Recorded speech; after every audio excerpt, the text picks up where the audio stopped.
All right. I had just completed my junior year in high school. Had a pocket full of quarters. I was getting ready to go to the video arcade and have a good time. Just then my mom called me back in the house and said, "Son, I need to talk to you." I could tell by the tone of her voice, whatever she needed to talk to me about was serious. So I put my bike down, went in the house, sat on the couch. She looked me in the eye and she said, "When you graduate next year, when you become 18 years old, you are on your own. You will no longer have me to take care of you." Good morning, everybody. My name is Whitlow, and I'm here to tell you about my decision to join the United States Army. And I will do so in 3 points. Point number 1, I will talk to you about the events which led me to join the Army, and I gave you a little bit in my opening story.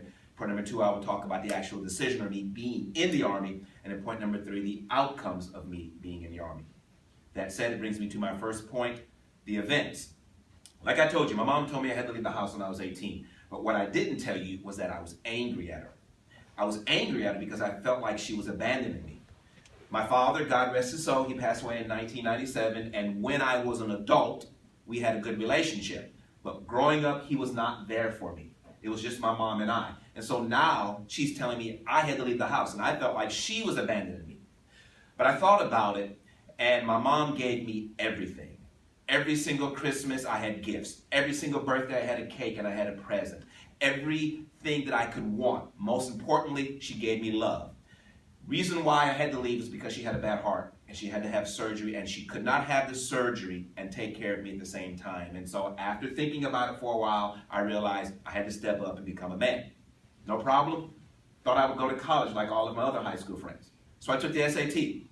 The highest you could make back then was a 1600. I figured I could throw down 1,000, maybe an 1,100, and that would give me a selection of a lot of good schools. However, the very first time I took the test, I made a combined 660. That's like 140 points below the median. I thought perhaps maybe I just had a bad day, so I signed up to take the test again a month later at Lee High School. This time, the night before, I got a good night's sleep. I woke up, I had a good breakfast, I had my 2 number 2 pencils, and I was off to Lee High School. And I felt like I did better as I was taking the test. But when I got the results back, I did even worse. I made a combined 640.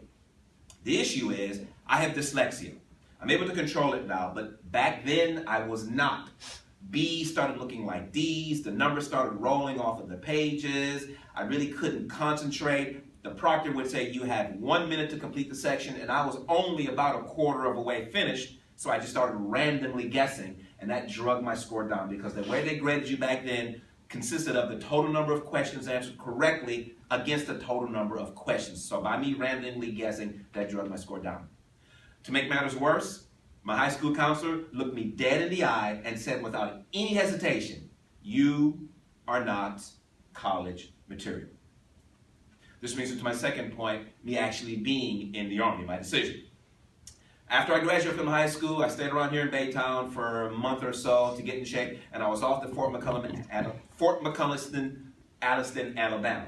I was ready to get into some really cool military training, but much to my dismay, one of the very first things that I did, KP, Kitchen Patrol. It was real. I thought that was a myth. But they woke me up at 04:30 in the morning, that's 4:30 a.m. for you non-military individuals. They marched me to the chow hall and they said, "You see these dirty racks of dishes, Private? You pull them down until I tell you to stop." That's what the drill sergeant said. And every time I would pull down 1 rack of dirty dishes, they would replace it with 3. And it wasn't like that for breakfast, lunch, and dinner. My back was hurting. Eventually I would have to touch the water and wash the dishes, and my hands were getting all red and itchy. And I would say, "Can I at least have some gloves?" And he goes, "No, you can't have any gloves. What are you going to do when you go out there and fight the Russians? If you get tired, you're going to ask to take a nap. You shut up and you wash those dishes until I tell you to stop." I was absolutely miserable.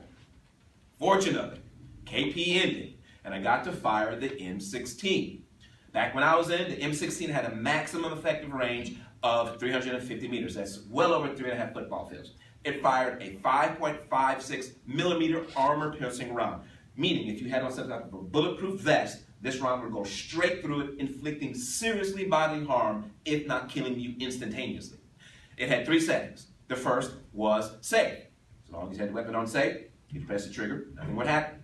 The second setting was semi-automatic, meaning as long as you had ammunition in the weapon, and as quick as you depressed on the trigger, that is as quick as the rounds would be expelled from the rifle. The third setting, and my most favorite setting of all, was automatic. meaning as long as you had ammunition and a weapon, and you lay on the trigger, the rounds would be expelled from the rifle in this highly effective manner. I'd never fired a weapon before in my entire life, before the Army, and just to see the destruction downrange was absolutely awesome. I loved firing my M16. Alas, 3 years passed, and it was time for me to get out of the Army, which brings me to my third and final point, the outcomes.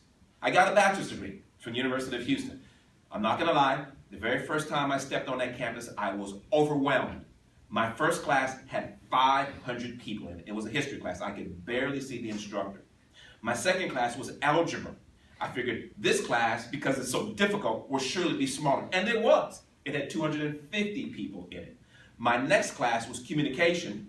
It only had 100 people in it. And finally, in my English class, we did break out into groups of 25. But that first week, I figured, I cannot do this. I literally got out of the Army, and about 3 weeks later, I was at the University of Houston. I still had a military mindset, and I had not quite adjusted to being a civilian. And I thought, I'm just going to go back because I can't handle this whole civilian, this whole college thing. It's not me.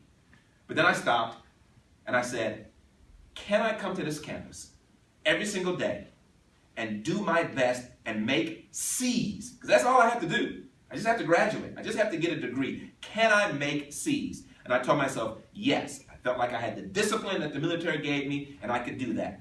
Well, I got a 4-year degree in 3 years. I did not stop, and I ended up with a GPA of 3.02. But it didn't stop there.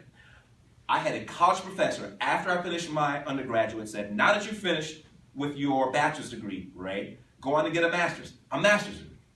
A couple of years ago, a high school counselor looked me in the eye and said, I'm not college material. And now I have a college professor telling me to get a master's degree.